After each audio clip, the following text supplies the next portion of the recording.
My name is Hope. I'm 27. And for most of my life I've been defined by two things, being Daniel's little sister, and being the careful one. Daniel is 30, my only sibling, and if you met him, you'd probably like him at first. Everyone does. He's charming, charismatic, the type who walks into a room and makes everyone laugh within minutes. The golden child. Me? I was always the quiet one, the one who stayed home, did the homework, followed the rules. I wasn't boring, I swear I wasn't, but in my family's eyes, I was safe, predictable. We grew up in a small town in Texas, near a private airstrip. My dad, a retired Air Force pilot, kept a little hangar there, and some of my earliest memories are of the roar of engines and the smell of jet fuel. Dad loved planes. He loved teaching about them, but when it came to actually flying, that was Daniel's territory. I'd sit on the folding chair in the corner, notebook in my lap, scribbling down everything Dad said. Daniel would be in the cockpit, hands on the yoke, while Dad beamed with pride. I don't think it was malicious, it was just assumed. Daniel was the boy, the heir to Dad's passion. I was the daughter, the passenger. But I wanted more. Even as a kid, I'd stare out at the horizon and imagine myself in the sky. I'd imagine the vibration of the controls under my hands, the rush of wind, the endless possibility. I guess the difference between Daniel and me is this: he loved the attention that flying gave him. I loved flying itself. Still, I never spoke up. Not when Daniel bragged to his friends. Not when Dad handed him the headset with pride. Not even when Mom said, "Flying is for boys, Hope. You'll understand one day." But inside, something was growing, a quiet rebellion. By the time I turned 25, after years of swallowing my dreams, I finally did something reckless. I applied to flight school, in secret. And I got in. The first time I sat in the cockpit during training, my hands trembling against the yoke, I felt more alive than I ever had in my entire life, like I had found the missing piece of myself. The problem was, I still hadn't told my family. And when I did, it would change everything. I'll never forget the day I almost told them.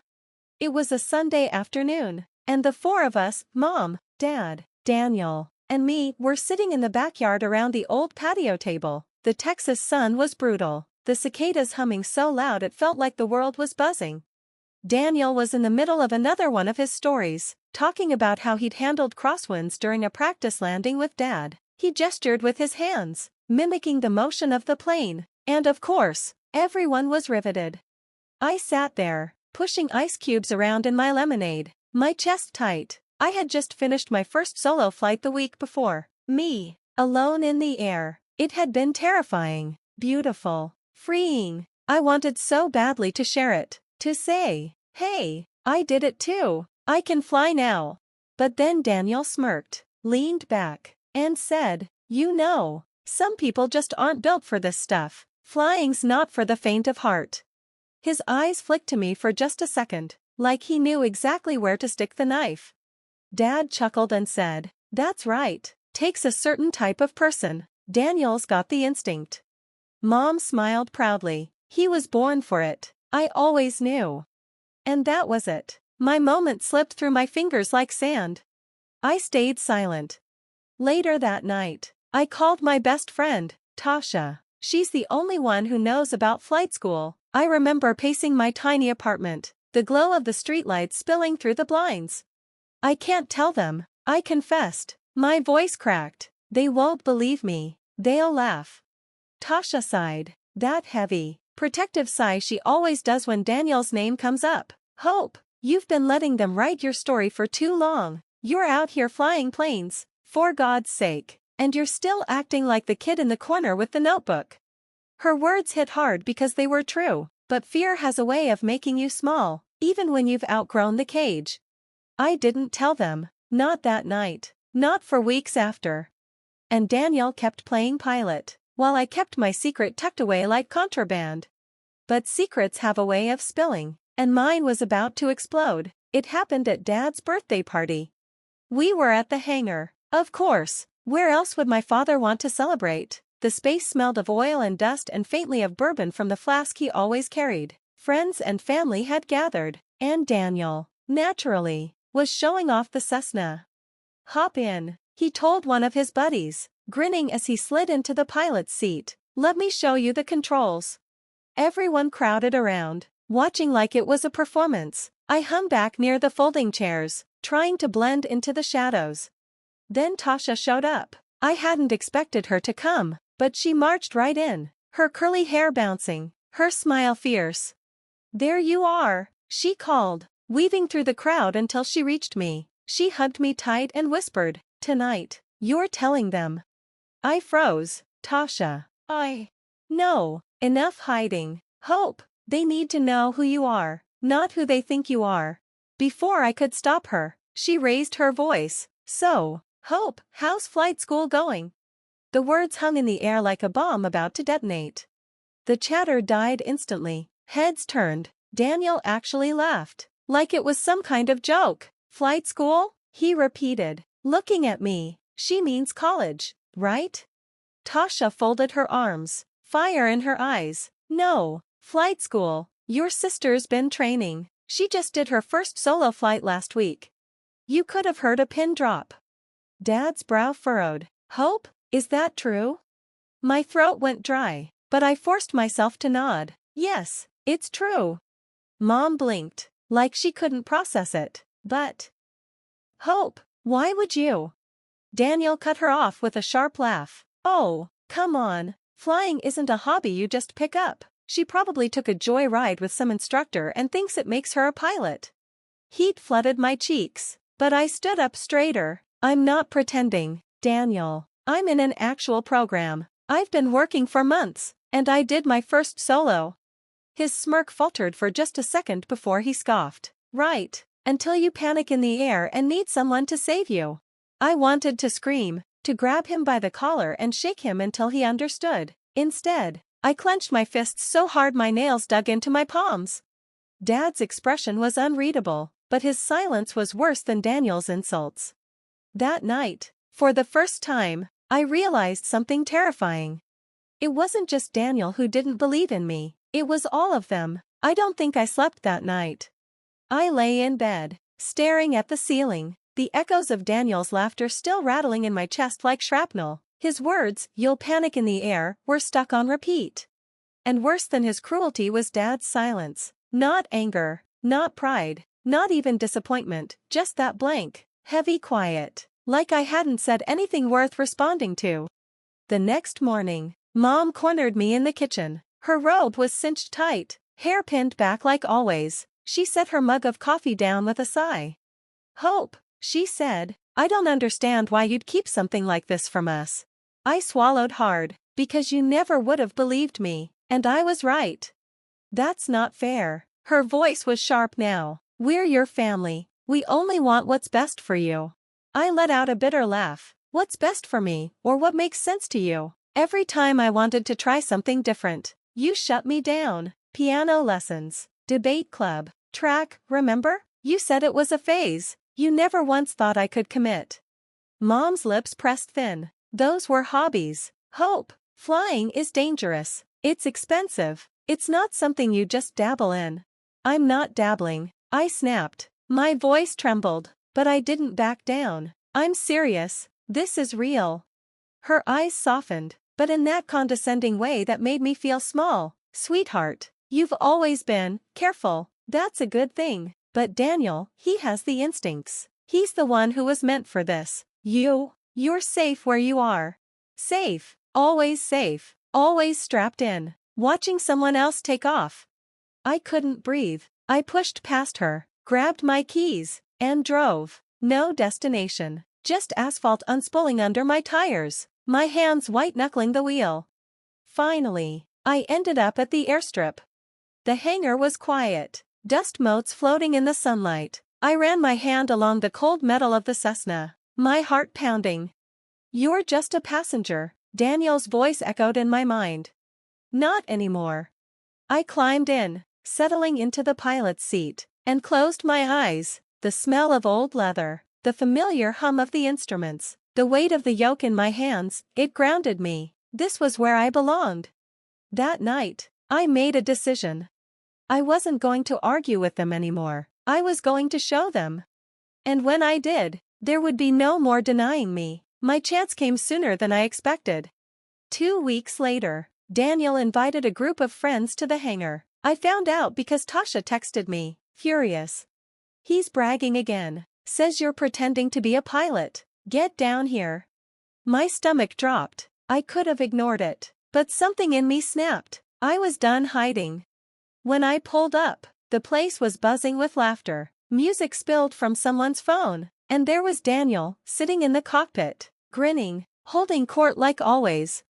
Ladies and gentlemen, he announced, this is what separates real pilots from wannabes. You can read all the manuals you want, but instincts, you either have them, or you don't. His friends laughed. And then one of them spotted me. Hey, isn't that your sister? The one who's been, what, taking lessons? The crowd turned. Daniel smirked. Oh yeah, Hope thinks she's a pilot now. Did one solo and suddenly she's Amelia Earhart. The heat rushed to my face, but instead of shrinking, I stepped forward. My voice was steady. At least I don't need an audience to feel like one. The laughter died down. Daniel's eyes narrowed. What's that supposed to mean? I took a breath. It means you love the attention more than the flying. For you, it's a performance. For me, it's real. The silence was thick, heavy, electric. Finally, Daniel laughed. But there was no humor in it. All right then, little sis, prove it. Right now, take her up. He jerked his thumb toward the plane. Show us what you've got. The crowd murmured, half amused, half intrigued. My pulse thundered in my ears. He was daring me, cornering me, trying to humiliate me. But instead of shrinking, I stepped closer to the Cessna. I ran my fingers along the fuselage, steadying my breath. Fine, I said, I will. Gasps rippled through the group. Daniel's grin faltered. He hadn't expected me to agree. Wait, you're serious? I climbed into the cockpit, my hands steady on the controls. My heart was hammering, but for the first time, it wasn't fear, it was power. Daniel scrambled up beside me, grabbing the co-pilot's seat. No way I'm letting you crash Dad's plane. I met his eyes, fire in mine. Then don't get in my way. The engine roared to life, and the hangar shook with sound. Daniel's friends fell silent, their faces pale in the glow of the spinning propeller. As I taxied toward the runway, my brother's voice was sharp, panicked. Hope, you don't know what you're doing. But my hands were firm on the yoke, my voice calm. Watch me. The nose lifted, wheels left the ground, and for the first time in my life, I wasn't just a passenger. I was in control. And Daniel knew it. The plane cut through the sky like a blade, the engine's roar vibrating in my bones. Below us, the patchwork of fields and winding roads blurred into a dizzying mosaic. I'd flown before, of course, but never like this, with Daniel in the co-pilot's seat, his disbelief hanging heavy in the air. Hope, slow down, he snapped, gripping the dash like we were seconds from disaster. His voice had lost its cocky edge. Now it was tight, sharp, almost fearful. I adjusted the throttle, my movements smooth, deliberate. Relax, I know what I'm doing. His jaw clenched. This isn't a game. You think one solo makes you a pilot? You don't have the instincts. Instincts? I shot back, keeping my eyes on the horizon. Flying isn't about instincts. It's about training, discipline, focus. You'd know that if you cared about the plane more than the applause.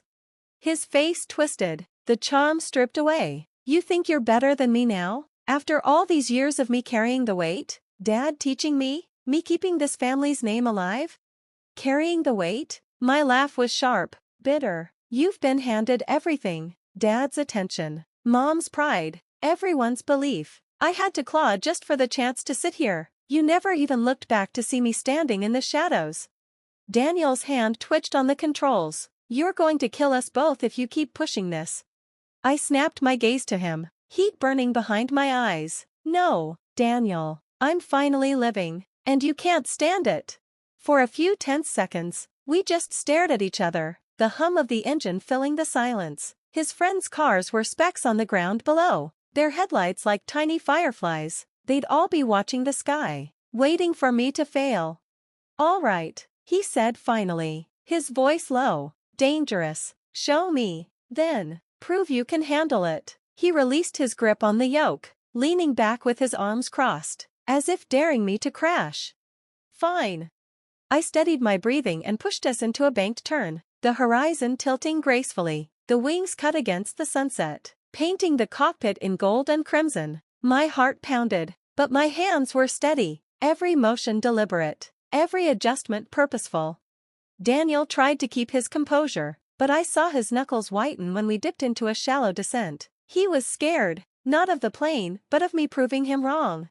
When I leveled us out, he muttered, almost to himself, "Dad's never going to believe this." I shot him a glance, my throat tight. He doesn't have to. I don't need his belief. I don't need yours either. I just need the sky. For the first time in my life, Daniel had no comeback. But that silence wasn't victory, not yet. It was the kind of silence before a storm. Landing was always the hardest part. My instructor drilled that into me. Anyone can take off. Real pilots know how to land. As the runway came into view, glowing faintly under the hangar lights, my pulse quickened. This was it, the moment that would decide everything. "Hope, don't do this," Daniel said suddenly, his bravado cracking. "You're not ready for a night landing." I kept my voice calm, though my palms were slick against the yoke. "I've practiced. I know the approach. This is Dad's plane. If you screw up," I cut him off, "then it's on me, not you." The descent was smooth at first, the runway growing larger, the wheels humming in anticipation, but Daniel couldn't help himself. He leaned forward, barking corrections. "Too steep, flare out, watch your speed." "Stop it," I snapped, my concentration fracturing. The nose wavered slightly, and he grabbed the yoke instinctively. For a split second, we were fighting for control, two hands on the same destiny. The plane bucked, the wheels scraping against the asphalt before bouncing back into the air. My stomach lurched, but I tightened my grip, forcing my voice steady. "Let go." Daniel hesitated, sweat dripping down his temple. Then, with a snarl, he released. I pulled the yoke gently, guiding us back down. The tires screeched against the runway, the plane rattling violently as it slowed, my entire body vibrating with adrenaline. Finally, mercifully, we rolled to a stop. Silence.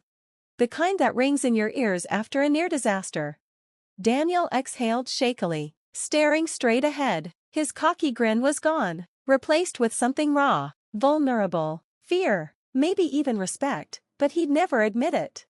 I killed the engine, and the world seemed impossibly quiet. Then I looked out the window and saw them, Daniel's friends, huddled near the hangar, their faces pale, their eyes wide. They'd seen it all. When we climbed out, the air hit me like ice. Tasha rushed forward, grabbing my arm. "Hope, oh my God." But I shook her off gently, my legs still trembling. I stood tall, though my insides were shaking, and faced the crowd. "She can actually fly," one of Daniel's friends whispered. The words spread like ripples through the group, disbelief turning to reluctant awe. Daniel's face hardened. He forced a laugh, though it rang hollow. "She got lucky. That was reckless." "No," Tasha shot back, fire in her voice. "That was skill. That was real. You just can't handle that she's not in your shadow anymore." The group murmured, some nodding, some avoiding Daniel's gaze. His grip tightened on his jacket, his jaw twitching. I met his eyes. For years, I'd seen nothing but arrogance in them, but now I saw fear, the fear of losing his pedestal. "You wanted me to prove it," I said, my voice steady despite the quiver in my chest. "Well, I did, and I don't need your permission to keep proving it." For a moment, I thought he might hit me with words sharp enough to cut, but instead, he just turned away, his shoulders rigid, his pride bleeding out into the night air. The crowd began to disperse, murmurs fading into the dark. Tasha stayed beside me, her hand squeezing mine. "You did it, Hope," she whispered. "They can't unsee it now." But as I stared at my brother's back, a hollow ache opened in my chest. Because this wasn't victory, not yet. It was just the beginning of a war I never asked for. The night after the landing, I couldn't stop replaying it in my head, the screech of the tires, the way Daniel's hand clutched the yoke like he couldn't stand to let go. But what haunted me most wasn't the flight itself, it was the look on his face when we stopped, the flicker of fear, the crack in his armor. For the first time, Daniel wasn't untouchable. And I knew he'd never forgive me for it. The next day, Dad called. His voice was clipped. "Come to the house tonight, we need to talk." I barely touched my food all day, stomach twisting itself into knots. By the time I pulled into the driveway, the sky was bruised purple with dusk. Inside, the living room lights were on, shadows stretching across the familiar furniture that had always made me feel like a guest in my own family.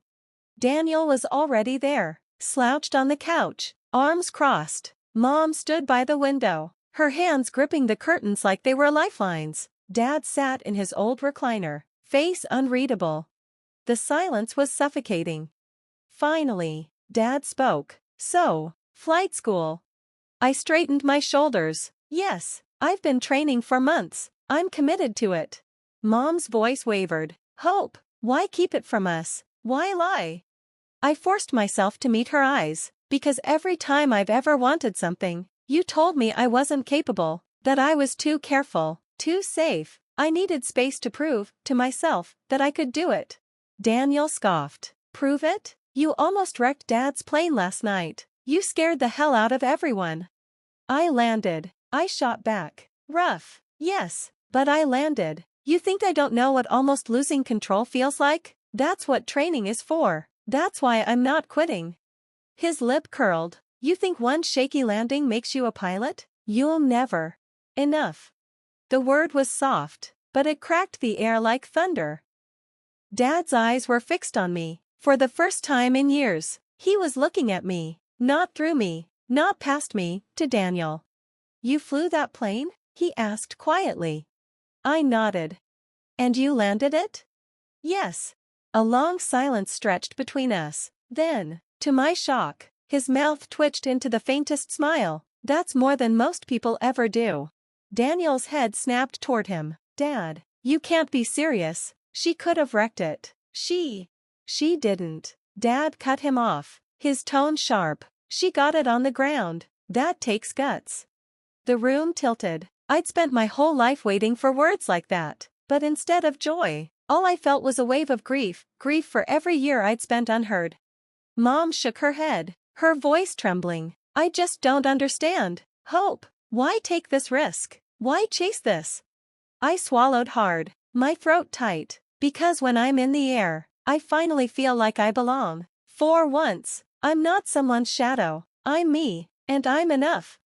Dad leaned back, studying me like he was seeing me for the first time. Daniel, meanwhile, looked like a storm contained in human skin, his fists clenched, his jaw grinding.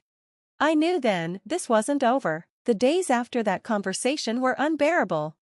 Mom barely spoke to me. When she did, it was clipped, anxious. Dad was strangely quiet, too, though every now and then I caught him looking at me with something new in his eyes, something like respect. But Daniel, he was a wildfire waiting for fuel. It came the following weekend, back at the hangar. I'd gone early, wanting to practice a few takeoffs and landings before my next lesson. The air was crisp, the sunrise painting the sky in streaks of pink and orange. For once, it was just me, the plane, and silence. Until I heard footsteps. Daniel appeared, his face hard. "You really think you're something now, don't you?" I sighed, already exhausted. "I'm just doing what I love. Why does that threaten you so much?" He stepped closer, eyes blazing. "Because flying was mine. It was the one thing I had, and you couldn't stay in your lane, could you? You had to steal it." My chest tightened, but I forced my voice steady. "I didn't steal anything. The sky isn't yours, it isn't Dad's, it isn't mine. It's just there, waiting, and I chose it. That's the difference between us. You were handed the yoke. I earned it." His laugh was sharp, bitter. "You earned? You don't have what it takes. You'll freeze up, and when you do, it won't just be your life on the line." Something inside me snapped. Years of silence, of swallowing my words, of letting him dictate who I was, it all erupted. You don't get to decide who I am, I shouted, my voice echoing against the metal walls. You don't get to clip my wings because you're scared of me flying higher than you ever could. His face twisted, and for a moment, I thought he might actually strike me, but instead, he turned away, fists trembling at his sides. You'll regret this, he muttered. When you crash, don't expect me to save you. I stepped closer, my voice low but firm. I don't need you to save me, I never did. The silence that followed was heavier than any storm.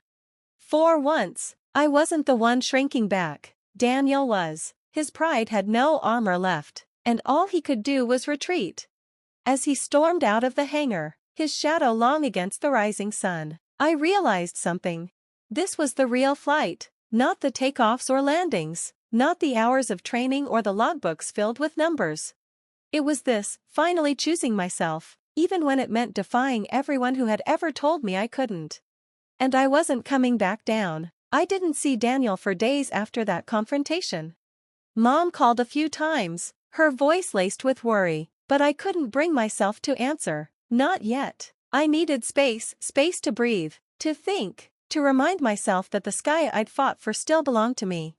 Instead, I went back to flight school. I poured myself into the lessons, the drills, the endless repetition that makes good pilots great. My instructor noticed the fire in me. You've got the discipline, he said one afternoon, as I executed a perfect landing. That's rarer than you think. It wasn't just discipline, it was defiance, turned into focus. Every time I gripped the yoke, I remembered Daniel's sneer, Mom's doubts, Dad's silence, and every time, I let the engine drown them out, because in the cockpit, it was just me, the plane, and the endless horizon.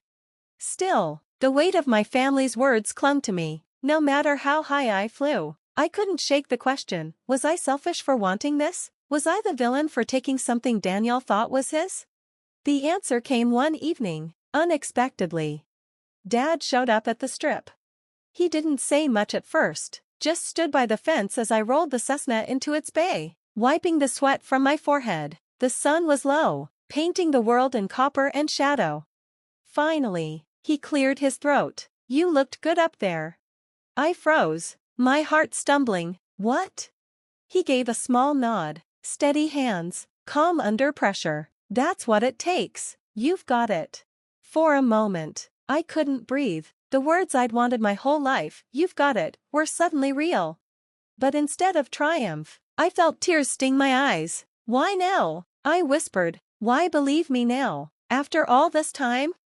Dad sighed, his shoulders heavy. Because I was wrong. I thought I was protecting you, keeping you safe, but maybe I was just blind. You've always been careful. Hope. Careful doesn't mean incapable. It means precise, and maybe that's exactly what makes you a good pilot. The dam broke. I cried then, not just from relief, but from grief, for all the years I'd wasted trying to earn what should have been given freely, belief. Dad didn't try to hug me. He just stood there, his presence quiet but steady. It was enough. Daniel didn't come that night. Maybe he never will. Maybe his pride won't let him. But for once, that didn't hollow me out. Because this was never about him. Not really. It was about me finally taking the controls of my own life. And here's the thing I want anyone reading this to know. People will try to write your story for you. They'll hand out roles, passenger, shadow, side character, and expect you to accept them. They'll tell you you're too careful, too quiet, too weak. But they don't get to decide. You do. And the moment you take hold of the controls, whether it's in a plane, a career, a dream, or even just your own voice, you'll realize the truth. You were never a passenger, you just needed the courage to take off. So don't wait for permission, don't wait for applause, don't even wait for belief. The sky doesn't care who told you no. It's waiting anyway. And when you're ready, it's yours.